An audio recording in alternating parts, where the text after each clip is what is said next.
Sayyidina Bilal bin Rabah, di saat setelah Rasulullah meninggal, beliau menghadap kepada Sayyidina Abu Bakar As-Siddiq dan berkata, wahai khalifah, aku minta izin. Minta izin apa? Tolong izinkan aku untuk tidak adzan lagi. Sayyidina Abu Bakar berkata, wahai Bilal, aku tidak akan menurunkan orang yang pernah diangkat oleh Rasulullah. Diulang lagi, wahai Abu Bakar, tolong dan tolong izinkan aku untuk tidak adzan lagi. Dijawab oleh Abu Bakar, Sayyidina Abu Bakar, tidak, kecuali engkau punya alasan. Alasanmu apa kau minta untuk tidak adzan lagi? Akhirnya Sayyidina Bilal memberikan alasan dibarengi dengan derai air mata.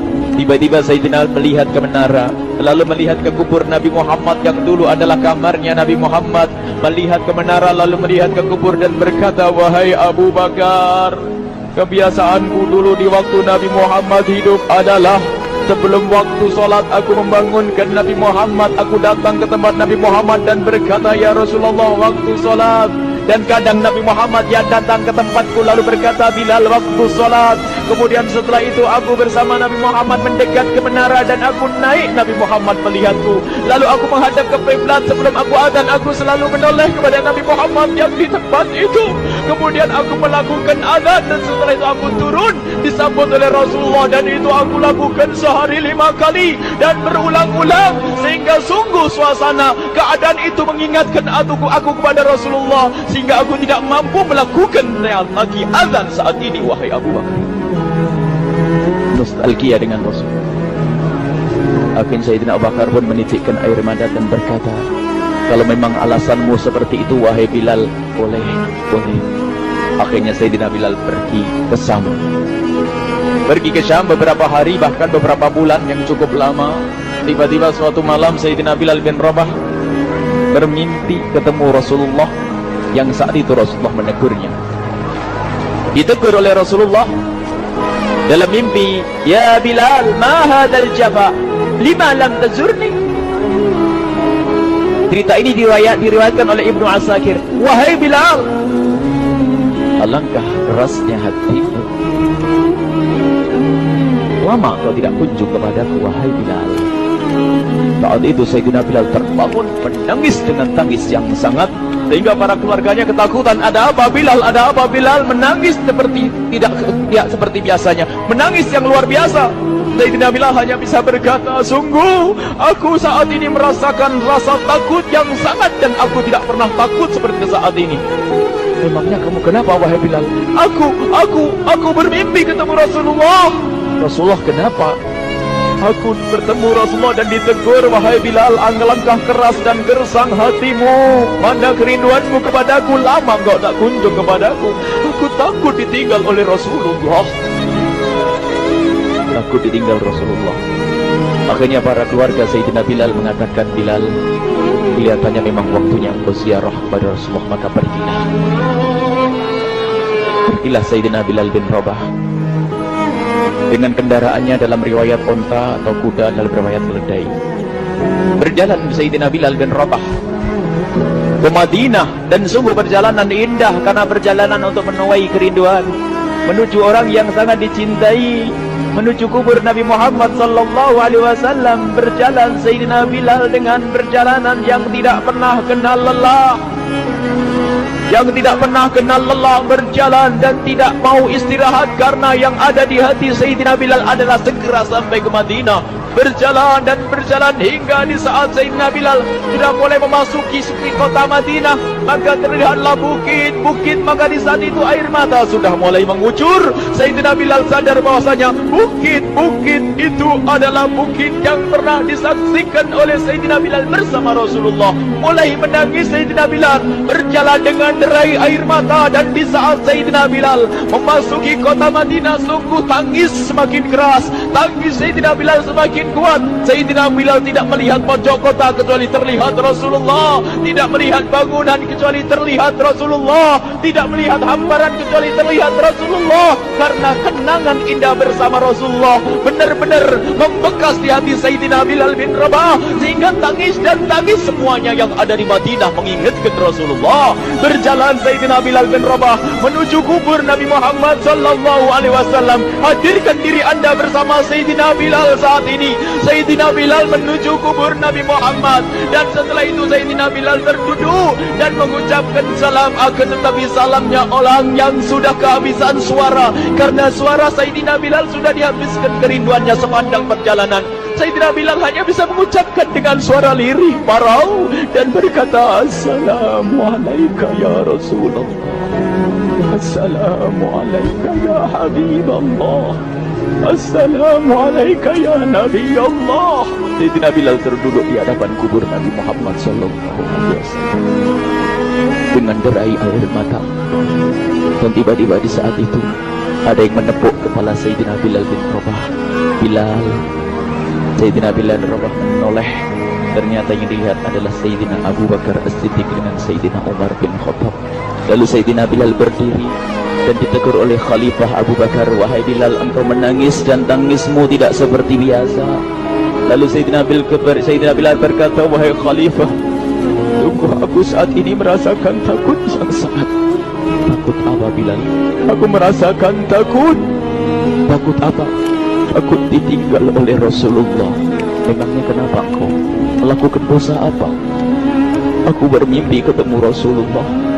Rasulullah menegurku, dia, Bilal, alangkah keras hatimu, mana kerinduanmu. Lama engkau tidak pernah kunjung kepadaku. Ini kalimat yang aku rasakan, kalimat yang kau fahami dalam mimpi itu. Sungguh aku takut ditinggal oleh Rasulullah. Kemudian Sayyidina Abu Bakar menghibur, wahai Bilal, ketahuilah, air mata yang pernah menangis karena rindu kepada Rasulullah tidak akan ditinggal oleh Rasulullah. Dan engkau adalah orang yang tidak pernah ditinggal oleh Rasulullah. Benarkah begitu wahai Bakar? Iya, engkau adalah orang yang tidak akan ditinggal oleh Rasulullah. Maka bergembiralah Sayyidina Bilal bin Rabah dan merangkul Sayyidina Abu Bakar As-Siddiq, dan redalah air mata itu. Kemudian setelah air mata reda, ngobrol. Tiba-tiba Sayyidina Abu Bakar berkata, Bilal, mumpung kamu di Madinah, bagaimana kalau kamu azan lagi? Tiba-tiba Sayyidina Bilal di saat mendapatkan tawaran azan itu, Sayyidina Bilal menoleh ke menara, lalu melihat ke kubur Nabi Muhammad. Air mata yang sudah terhenti itu mulai berderai lagi. Melihat ke menara dan melihat ke kubur, lalu menggelengkan kepala. Tidak wahai Abu Bakar, tidak wahai Umar, aku belum kuat untuk azan. Kenangan dengan Nabi Muhammad. Kemudian tidak lama kemudian ada anak-anak kecil. Dua anak kecil datang kepada Sayyidina Bilal bin Rabah membonceng tangan kanan Sayyidina Bilal. Yang satu di tangan kiri Sayyidina Bilal dan berkata, hai tukang azan kakekku. Terkaget Sayyidina Bilal lalu menoleh. Ternyata di kanannya Sayyidina Hasan dan di kirinya Sayyidina Husain. Sayyidina Bilal betul-betul kaget dan mengangkat tangan. Ya Allah, terima kasih, aku rindu kepada kekasihmu Nabi Muhammad, dan telah kau kirim kepadaku orang yang sangat dikasihi oleh kekasihmu Nabi Muhammad. Kemudian Sayyidina Bilal menghadap kepada Sayyidina Hasan, dan Sayyidina Hasan diberdirikan, Sayyidina Husain diberdirikan. Lalu Sayyidina Bilal melihat wajah Sayyidina Hasan, kemudian melihat kaki Sayyidina Husain, berpindah kepada wajah Sayyidina Hasan, menoleh lagi ke kaki Sayyidina Husain, karena ketahuilah wajah Sayyidina Hasan sangat mirip dengan Rasulullah dan kaki Sayyidina Husain sangat mirip dengan Rasulullah, sehingga Sayyidina Bilal menoleh ke wajah yang sangat mirip dengan Rasulullah, menoleh kepada kaki yang sangat mirip dengan Rasulullah, sehingga setelah itu dipeluklah dua anak kecil ini. Dua anak ini kecil ini dipeluk oleh Sayyidina Bilal bin Rabah dengan derai air mata dan berkata, ya Rasulullah, sungguh bau keringatmu aku temukan di cucumu ya Rasulullah. Sampai keringat mengingatkan Rasulullah. Luar biasa. Itulah makna kecintaan kepada Rasulullah. Tiba-tiba tidak lama kemudian Sayyidina Hasan dan Husain kok ngomong, Bilal, aku kangen pengen dengar suara azanmu. Gimana kalau kamu azan? Anak kecil. Sayyidina Bilal bingung, menoleh ke wajah Sayyidina Abu Bakar dan menoleh ke wajah Sayyidina Umar. Akhirnya Sayyidina Umar dan Sayyidina Abu Bakar mengatakan, lakukan, lihat hubungan baik antara sahabat Nabi dengan cucu Rasulullah. Biarpun anak kecil, akan tapi dihargai oleh Sayyidina Abu Bakar dan Sayyidina Umar.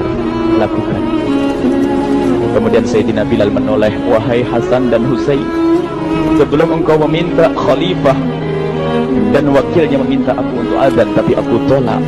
Tapi karena yang meminta saat ini adalah dirimu, wahai Hasan dan Husain cucu Rasulullah, aku tidak berani menolak, sebab aku takut jika aku menolak permintaanmu saat ini, aku takut nanti ditolak untuk azan di depan Rasulullah di surga nanti. Salah.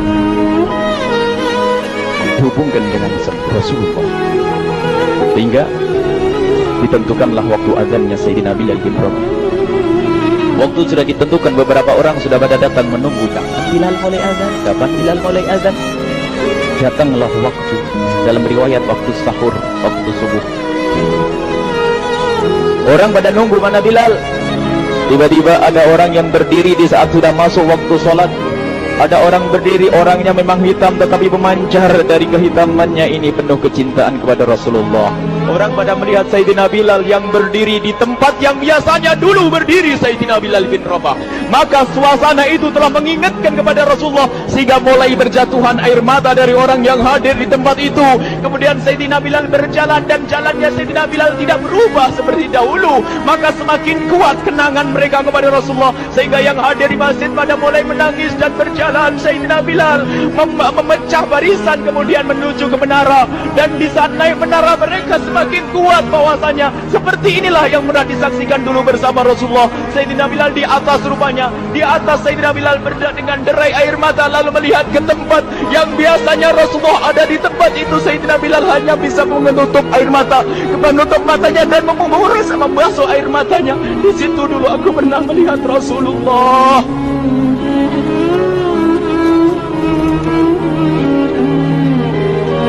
Tangis orang yang hadir di masjid dibarengi dengan tangisnya Sayyidina Bilal bin Rabah, sehingga disebutkan tidak ada tangis di Madinah lebih banyak, lebih dahsyat daripada saat itu. Akhirnya Sayyidina Bilal memulai azannya. Allahu Akbar, Allahu Akbar. Suara ini terdengar di mana-mana, dan sungguh berbarengan dengan suaranya Bilal ini serempak orang yang ada di situ terdengar suara dari jamaah, suara tangis yang kobagu. Sayyidina Bilal pun melanjutkan azannya, Allahu Akbar, Allahu Akbar. Para jamaah sambil menjawab azan Sayyidina Bilal, tangis semakin kuat. Bahkan ada di antara mereka yang berjatuhan pingsan. Apa yang menjadikan mereka menangis? Apa yang menjadikan mereka seperti itu?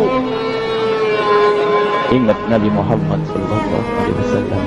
Karena semua yang terjadi di saat itu mengingatkan kenangannya kepada Rasulullah. Sehingga orang yang di luar masjid pun, ibu-ibu yang belum sempat datang mendengar suaranya Sayyidina Bilal bin Rabah, bergegas menuju masjid, lalu berkata, apakah Rasulullah dibangkitkan lagi? Karena kalau dulu di saat mendengar suara Bilal pasti ada Rasulullah. Jadi di saat mendengar suara Bilal yang sudah lama hilang, seolah-olah Rasulullah hadir kembali, sehingga mereka bertanya, apakah Rasulullah dibangkitkan lagi? Dijawab oleh orang-orang yang ada di situ, tidak, itu suaranya Bilal. Kemudian orang-orang itu sambil menundukkan kepala, oh, suaranya Bilal. Air mata. Sayyidina Bilal melanjutkan azan beliau, dan sampailah azan beliau, asyhadu an la ilaha illallah, asyhadu an la ilaha illallah. Suara tangis semakin ramai hingga sampailah Sayyidina Bilal bin Rabah kepada kalimat asyhadu anna Muhammad.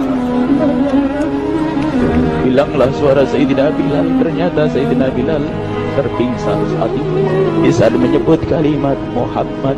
Dan ternyata saat itu pun dibarengi dengan orang-orang yang seperti Sayyidina Bilal pada jatuh. Hingga di saat tersadar Sayyidina Bilal hanya bisa berkata, lanjutkan, aku tidak mampu melanjutkan. Masya Allah, ini adalah makna kecintaan. Tinggal kita melihat di saat kita membaca nama Nabi Muhammad disebut seperti apa kerinduan kita kepada Rasulullah. Inilah hanya sebagai perbandingan, biarpun tidak sebanding. Minimal kita ngoreksi bagaimana di saat disebut Nabi Muhammad. Bagaimana kalau kita sebut tentang Nabi Muhammad? Kita nomor satukan, kita utamakan di rumah kita, kita utamakan di dalam kehidupan kita Rasulullah Sallallahu Alaihi Wasallam. Al-mar'u ma'aman ahabba, al-mar'u yuhsyaru ma'aman ahabba, anta ma'aman ahbabta. Seseorang nanti akan bersama yang dicintai Rasulullah sallallahu alaihi wasallam. Semoga Allah benar-benar menjadikan kita orang-orang yang